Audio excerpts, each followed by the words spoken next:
Hey, welcome back to another episode of the Collecting Keys Real Estate Investing Podcast, the podcast where we teach you how to make massive income and not just passive income. Today is a Friday episode, so you got me, Dan Austin, as your host. And keeping up with the recent trend of what we've been doing on the Friday episodes, I have a wholesale deal, somewhat of a complicated one. I think we like to share more of like the weird ones that we end up doing because those are the ones where you actually make good money, and you do things that other people can't, which makes your business a lot more successful. You got the low hanging fruit, standard piece of crap house that you can sell at like 50 cents on the dollar to some flipper that's going to go and make 30, 40 grand on it. Like those are easy. You can learn how to do that kind of anywhere, but it's those like weird ones, like this one that you try your best to monetize anytime you can. I know a lot of people would overlook this deal, but we made 20 grand on it, and I'll run down the details. So it's kind of crazy. When it came in, I was like, what the heck is this?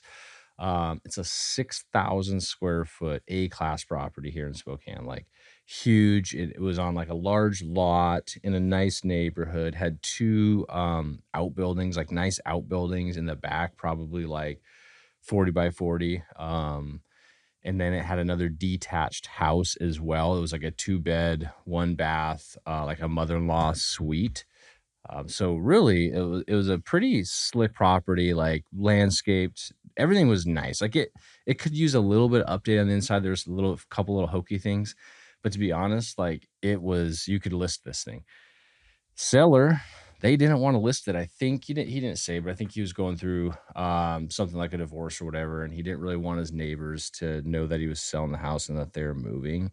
So he wanted to work with us. He's like, I don't care. I want to work with you guys. I don't want to work with a broker. And sometimes you get sellers that are like that. I just don't want to work with a real estate broker. So they call us. Anyhow, get this thing under contract at $500,000, which is for most people in most markets across America, not all, but most, that's pretty high. And that's pretty high for us. Usually, a lot of our wholesale deals, we're contracting for $200,000 or below, or low 200s. We're gonna make a little bit of fee on that. So this is like double what we're normally contracting things at. And I'm putting the dispo package together, which we do a standard email template, and that we like a marketing email that we can blast out to our buyers list, and then use that to share on like social media and different investor groups. And so putting it together, I'm like, damn, this thing's like nice. Like, who is going to be my buyer? Because I'm looking at my typical flippers, they're not going to buy this. And let me step back. So ARV as is, like, you're just buying it. We looked at it, it was probably 635,000. And then if you did some updates to it and really like made it like a nice property, it's 6,000 square feet, right? If you made it really nice, it was probably closer to 725,000. So there was some meat on the bones, but none of your like bread and butter fix and flippers that I knew at this time going into the end of the year. They got their butt spanked a few times. They just kind of wanted to glide in the year, and we're only going to buy things that were like slam dunks, right? And so I was like, who is going to buy this thing? Um, so anyways, we're gonna send it out at 520,000. I think I could have probably got a little bit more out of it, but we want it to be a solid deal for someone that's gonna come and buy it. Cause like I said, as is, they're gonna walk into some equity, and then they can do what they want. And I started thinking, really the person that's gonna buy this is gonna see this as like a rental property, as a primary, because they could live in it, get the instant equity, and then rent out the back house and still have, the two shops and all sorts of great luxuries of having a property like this. And then as you live in it, you flip it, and you add that equity to it just by, doing things like, moving the kitchen around and stuff like that. So put the email together, and in our email list, we have probably like 1,500, 2,000 people active on our list, but we don't send it out to all those people because a lot of them are just tire kickers. So like actively, we send it out to quite a bit less than that.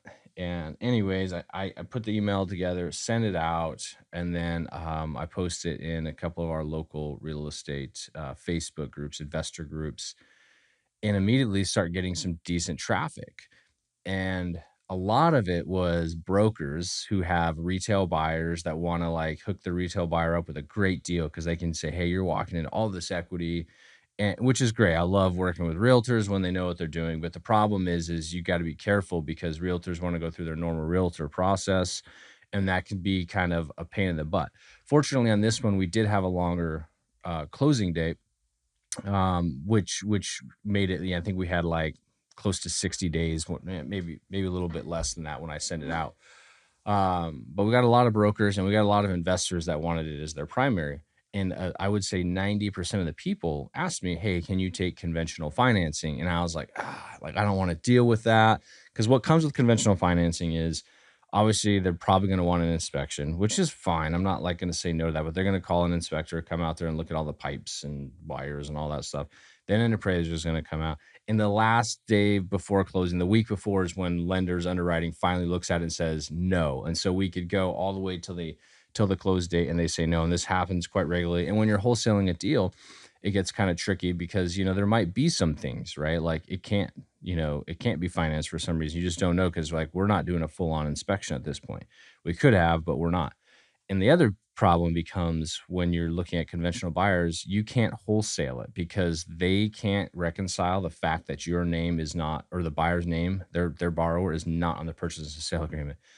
So lots of issues. You can, however, figure it out. There are ways to do it. It's just usually it's not a thing you want to go down, because the last thing I want to do is jerk around a seller. Like I want to go for sure thing. And that's where I'm saying I could have probably made another 30 or 40 grand on this thing, if not more. And so we're fielding the calls, and then as those start coming in with a lot of conventional people, I'm like, yeah, could we novate this thing? And so I started going down that path. Maybe a novation is the way to go. Again, we're going to the end of the year. Kind of didn't want to have to do anything complicated. I think we definitely could have done a novation on this for the seller, but the big thing he had, is he didn't want to list it. So that's where that wasn't like an initial thing we wanted to do.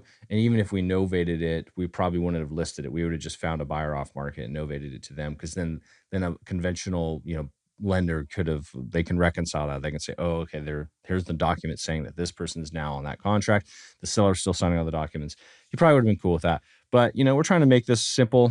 So anyways, I get it neck down. And, this is the big thing is I got to do a walkthrough, because these people are going to buy a $500,000 house.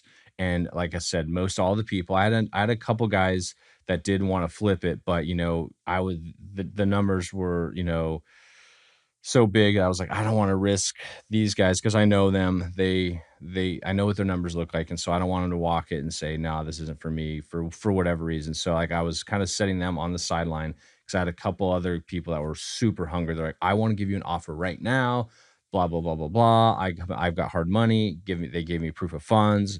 And so what I did was, I necked it down from like 25 people that were like, I want to see it, or I want to show it to my client, down to 2 people. We're going to walk it. We walked the property. We looked at it. And there's like, I can do a whole nother podcast on this walkthrough. It was like the most stressful walkthrough I've ever had. And these buyers that I brought, like, I thought I kind of showed them the ropes, told them the rules on how we do walkthroughs, but they just threw it all out the window. It actually really pissed me off. But that's another podcast. So anyways, we do the walkthrough. Everything goes good. They both come in with offers. One of the buyers was a broker that wanted to buy it for himself.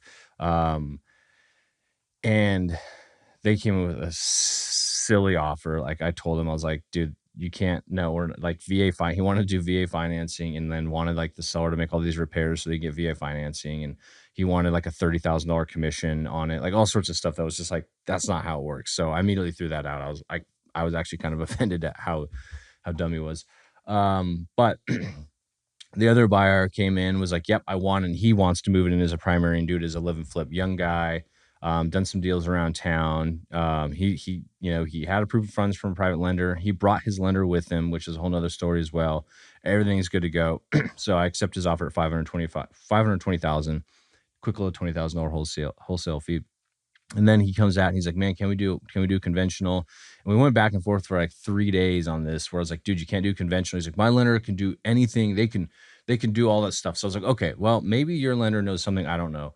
He's like, he doesn't work at one of those credit unions that blah, blah, blah, don't fund things. I was like, okay, cool. So I get a hold of the guy. Guess what? He works at a credit union. And then the guy's like, yeah, I could totally do a wholesale fee. That's not a problem. Yeah, we'll just tack it on there. I was like, okay. Lender calls me back. Oh, yeah. So what we'll need to do is, instead of you getting a wholesale fee, we're just going to put it as a, what do you call it? A consulting fee. I was like, okay, whatever. Anyways, get another call back. Yeah, so we can do the consulting fee thing, but you need to get the buyer's name on the contract. I was like, okay, you guys can't do a wholesale deal. You guys can't fund it. No, click, hang up. And I went back to the buyer and I just said, hey, you got to go private money or your cash or private, whatever, hard money, or you're not getting the house. And he's like, oh, did you really try that hard? I'm like, I tried and I'm just not willing to do what your lender wants to do.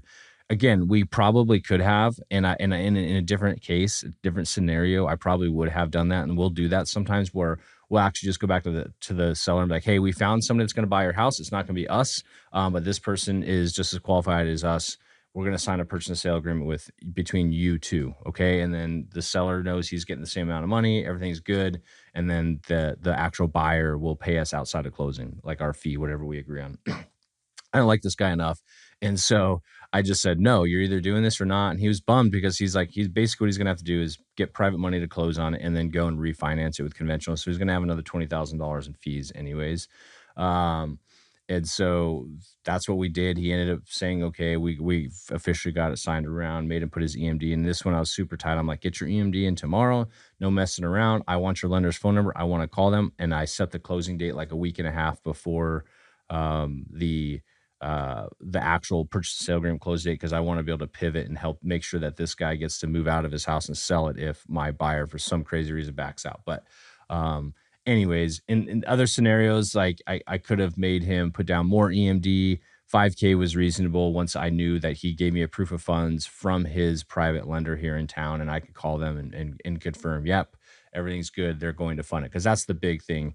Otherwise, this guy's going to basically just lose $5,000 because he has no way to back out of this. So that's how you wholesale a 6,000 square foot A class retail type property to somebody. You got to look at your buyers, and you got to really strategize, like, who is going to be the right fit for this. Put yourselves in the buyer's shoes. In our market, there are flippers that would flip this. Going in the end of the year, it's a little tough, especially for our typical buyers that got spanked a little bit this year.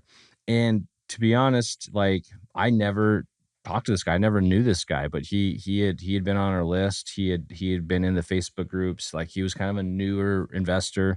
So you can dig deep on your buyers list and be creative and find those folks. Because if at first you fail by sending it to all your flipper friends, look at why the hell they don't want it, and then like look at who does want it.